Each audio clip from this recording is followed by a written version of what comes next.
prvýkrát, teda sme s koní prvýkrát, prišli sme vyskúšať. Sú to mladé žrebce, tak sme prišli aspoň skúsiť. Nie vyhrať, hlavne je zúčastniť sa. V čom spočíva táto súťaž?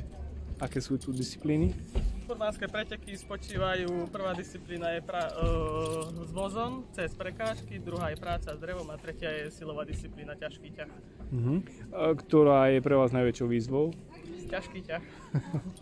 Prečo? Tam kone najviac ukážu, čo je v nich.